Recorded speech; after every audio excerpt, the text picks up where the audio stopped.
έχουμε άλλο τηλέφωνο τώρα. Θα πάρουμε άλλο ένα και έχουμε και το ρεπορτάζ σου να πάμε να το δούμε και 3 μαρτυρίες από 3 ωραίες γυναίκες εδώ που θα ακούσουμε τη δική τους εμπειρία. Παρακαλώ. Γεια σας. Ακούμε. Ναι, γεια σας. Γεια σας. Θα ήθελα να ρωτήσω τους γιατρούς εκεί για το σύνδρομο Crohn, που από ό,τι αντιλαμβάνομαι η ιατρική ακόμη είναι αδύνατη. Καταρχάς ούτε εγώ δεν ξέρω τι είναι αυτό. Ναι, εγώ το ξέρω γιατί έχω πείτε μας. Είναι κοπελίτσα μικρή η νύφη μου και υποφέρει από αυτόν τον σύνδρομο. Τι είναι αυτό, τι είναι μαθητή του εντέρου, ακόμα καλά δεν μου έχουν εξηγήσει. Μάλιστα. Και διερωτούμε γιατί η διατροφολόγος που της έβαλε μια διατροφή μέχρι να πάρει κορτιζόνη που θέλουμε να αποφύγει την κορτιζόνη, γιατί όλοι ξέρουμε τι σημαίνει κορτιζόνη. Όμως ο γιατρός λέει ότι πρέπει να πάρει και είμαστε σε πίνημα μεγάλων τώρα. Η διατροφολόγος της έκανε μια διατροφή, διαρωτούμε για ποιο λόγο έβαλε και το άσπρο ψωμί και το μακαρόνι του άσπρο. Ξέρουμε ότι και καλά να είμαστε, αυτό είναι βλαβερό από μόνον του. Κύριε Μινούδη, θέλετε αμέσως να απαντήσετε απάνω σε αυτό, μείνετε στη γραμμή. Ναι, λίγο σύντομα μόνο. Θέλω να απαντήσω πολύ σύντομα ότι η αξία της τροφής δεν είναι στο όνομα που έχει. Όταν λέμε μπρόκολο, όταν λέμε λαχανικό φρούτο, εξαρτάται τι είναι, τι περιέχει, δεν περιέχει. Και το φάρμακα, ας πούμε. Βέβαια, που έχει μεγαλώσει. Είναι μπρόκολο, είναι καλό. Άρα η αξία της τροφής είναι στα θρεπτικά στοιχεία που περιέχει και στις τοξίνες που δεν περιέχει. Δηλαδή, αυτό είναι το ένα. Το άλλο είναι ότι αυτό που εσείς δεν ξέρω αν είναι διατροφολόγοι, υπάρχει τεράστια διαφορά μεταξύ διαιτολογίας και διατροφολογίας. Πρέπει να το ξεκαθαρίσουμε αυτό. Άλλο το dietitian και άλλο το nutritionist. Οι διαιτολόγοι ασχολούνται με μακροθρεπτικά, ασχολούνται με θερμίδες. Είναι ένα παραγιατρικό επάγγελμα. Η κλινική διατροφολογία και ειδικά η κλινική ορθομοριακή διατροφολογία είναι η επιστήμη η οποία θεωρείται από πολλούς ότι είναι η βάση της ιατρικής του 21ου αιώνα. Διότι κοιτάζει το κύτταρο. Κοιτάμε το κύτταρο, κοιτάμε τη βιοχημία. Επομένως θα έλεγα άσπρο ψωμί για μακαρόνια που έδωσε, άμυλα, γλουτένι. Έτσι κι αλλιώς εκτός. Ναι, εκτός. Συμφωνεί και ο κύριος Γεωργίου απάνω σε αυτό. Έτσι κι αλλιώς εγώ προσωπικά είχα πάρει την πρωτοβουλία, γιατί μιλώ για την ύφη μου τώρα, η οποία είναι 20 χρονών κοπελίτσα, και μίλησα με ένα φίλο μου για τον διατροφολόγο στην Αθήνα, ο οποίος γνωρούσε τελείως διαφορετική διατροφή. Λοιπόν, να ακούσουμε και τον κύριο Ποταμίτη. Μπορείτε να σας ακούσω από την τηλεόραση, όμως αν μπορεί να σας λίγο να μου αναπτύξετε αυτόν τον σύνδρομο και τι πρέπει να παίρνει κάποιος. Πολύ σύντομα. Κύριε Ποταμίτη, ευχαριστούμε την τηλεθεατρία μας. Να καταλάβει καλά η ασθενής τι είναι η νόσος του Crohn. Είναι μια χρόνια υποτροπιάζουσα αρρώστια, φλεγμονώδης, η οποία είναι διαταραχή του ανοσοποιητικού συστήματος, χαρακτηρίζεται από πολλά έλκη που μπορούν να παρεξιαστούν είτε στο παχύέντερο είτε στο λεπτοέντερο, να έχουμε διάρειες, απώλεια βάρους, ανεμία, συρρήγγια, αρθρίτιδα, ειρηνικοκυκλίτιδα, υπατήτιδα κλπ. Επομένως, να μην ξεχάσει ποτέ να αντιμετωπίσει τη βάση της αρρώστιας. Εάν κατορθώσει και μπει σε ύφεση και δεν έχει έντονη συμπτωματολογία, σύμφωνη και η διατροφή, ανάλογα με το ποιο κομμάτι του εντέρου είναι βλαμμένο, έχει λογική και ναι, μπορεί να τη βοηθήσει να περιορίσει τη συμπτωματολογία. Η διατροφή.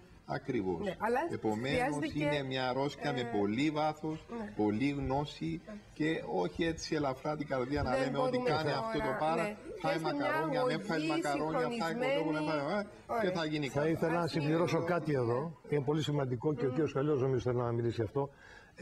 Η ελκώδη κολλήτιδα ή το έλκος του παχαίου εντέρου ή οι φλεγμονές, οι οποίες προκαλούνται από εκτός των άλλων και δυσβίωση του παχαίου εντέρου, μπορεί να οδηγήσει κάποια στιγμή σε νόσο του Crohn.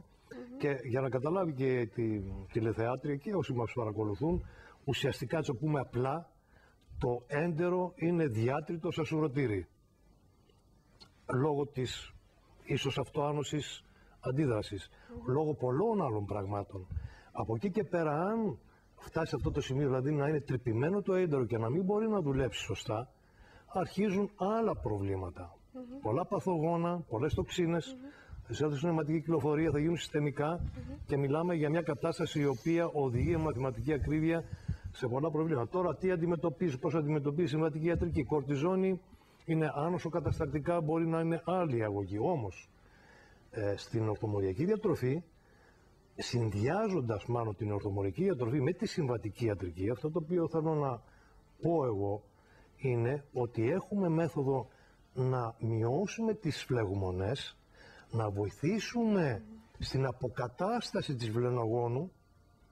έτσι ώστε η φαρμακευτική αγωγή την οποία θα χορηγήσει ενδεχομένως μπορεί να συνδυαστεί με άριστα αποτελέσματα. Και ακόμη κάτι σημαντικότερο. Πρέπει να πάω σε κύριε Σκάλιοντα, παρακαλώ.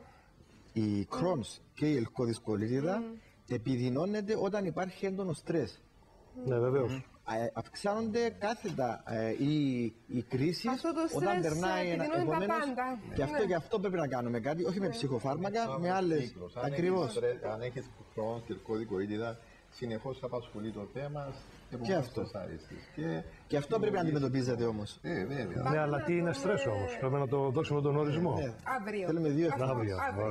Λοιπόν, πάμε να δούμε το ρεπορτάζ για τον καρκίνο του παχαιοσεντέρου και επιστρέφουμε με 3 μαρτυρίες που αφορούν διαφορετικές περιπτώσεις, αλλά που έγιναν μια χαρά στην υγεία τους με την φυσική ιατρική και εμείς στα σχολεία μας. Λοιπόν, πάμε να δούμε το ρεπορτάζ. Ο καρκίνος είναι η νόσος που ταλαιπωρεί εκατοντάδες ανθρώπους τις μέρες μας. Οι συνέπειες κάποιες φορές ξεπερνούν την ανθρώπινη δύναμη με δραματικά αποτελέσματα. Η έγκαιρη διάγνωση, όπως υποστηρίζουν οι ειδικοί, μπορεί να προλάβει και να θεραπεύσει τη σκληρή αυτή ασθένεια. Ο καρκίνος παχαίου εντέρου έχει πάρει μεγάλες διαστάσεις στις μέρες μας. Αρκετοί πιστεύουν πως είναι μια πρόσφατη ασθένεια, οι αιτίες της οποίας σχετίζονται με τη σύγχρονη ζωή. Η νόσος αυτή όμως παρουσιάζει αύξηση μετά το 1950. Όσον αφορά τον καρκίνο του παχαίου εντέρου, πρόκειται για τα γονίδια των κυττάρων που μεταλλάσσονται για άγνωστους λόγους, με αποτέλεσμα τα κύτταρα να οδηγούνται σε συνεχή πολλαπλασιασμό. Η δημιουργία ενός διαφοροποιημένου ιστού που προβάλλει μέσα στο έντερο ονομάζεται πολύποδας. Είναι σημαντική η αφαίρεση των πολυπόδων γιατί προλαμβάνει την ανάπτυξη καρκίνου. Σημαντικός παράγοντας για την πρόληψη αυτής της νόσου είναι οι διατροφικές μας συνήθειες. Το πρώτο βήμα είναι η σωστή διατροφή που πρέπει να εφαρμόζεται από την παιδική και νεανική ηλικία. Άτομα που καταναλώνουν μεγαλύτερη ποσότητα λίπους, κόκκινου κρέατος και αλκοόλ έχουν μεγαλύτερη συχνότητα εμφάνισης καρκίνου. Ο τρόπος ψησίματος των φαγητών, όπως διαπιστώθηκε, συμβάλλει στην αύξηση της συχνότητας του καρκίνου του παχαίου εντέρου. Ψάρι ή κρέας που ετοιμάστηκε στα κάρβουνα φαίνεται έπειτα από μελέτες πως περιέχει ουσίες που προάγουν την καρκινογένεση. Η καθημερινή μας διατροφή πρέπει να περιλαμβάνει φρέσκα λαχανικά, ψωμί ολικής αλέσεως, όσπρια και ελαιόλαδο. Στον αντίποδα των ουσιών που επηρεάζουν βρίσκονται η καροτίνη, η βιταμίνη C, η βιταμίνη Ε και το ασβέστιο. Επιστημονικές μελέτες κατέληξαν στο συμπέρασμα ότι ο καρκίνος του παχαίου εντέρου εμφανίζεται συχνότερα σε παχύσαρκα άτομα με μειωμένη σωματική δραστηριότητα. Όταν ο όγκος εντοπίζεται στο δεξιό τμήμα του εντέρου, τα πρώτα συμπτώματα είναι συνήθως η ανεμία, η δυσκυλιότητα, η αδυναμία και η απώλεια βάρους. Όταν ο καρκίνος εντοπίζεται στο αριστερό τμήμα του παχαίου εντέρου, τότε το πρώτο σύμπτωμα που πρέπει να σας ανησυχήσει είναι η αλλαγή στις εντερικές συνήθειες του ασθενούς. Η χειρουργική επέμβαση, η χημειοθεραπεία και η εκτινοθεραπεία είναι οι τρόποι για τη σύγχρονη αντιμετώπιση του καρκίνου του παχαίου εντέρου. Λοιπόν, έχουμε πάρα πολλά τηλεφωνήματα και ο κόσμος έχει πάρα πολλές απορίες. Παρ' όλα αυτά θα περάσουμε σε αυτό το κεφάλαιο που λέγεται φυσική ιατρική, να ακούσουμε 3 περιπτώσεις, να δούμε τον τρόπο που χειρίστηκε ο κ. Γεωργίου 3 διαφορετικές περιπτώσεις ασθενών και να ακούσουμε τα δικά σας σχόλια. Και να τους ακούσουμε λίγο γρήγορα. Είναι η κυρία Μαρίν Γκρι, είναι η κυρία Ανδριανή Σουρή και είναι και η κυρία Κορνηλία Σταυράκη. Να αρχίσουμε από την κυρία Σουρή, που είναι και πρώην σύστερ στο Γενικό Νοσοκομείο Λάρνακας. Σας ακούμε, κυρία Σουρή.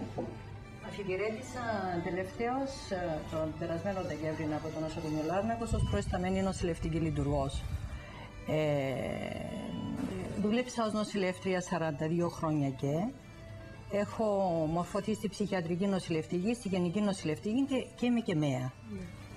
Έχω σπαταλήσει όλη μου την ζωή στην υπηρεσία της υγείας και νομίζω ότι έχω αποκομίσει αρκετή γνώση για τα συνηθισμένα καθημερινά φαινόμενα της ζωής.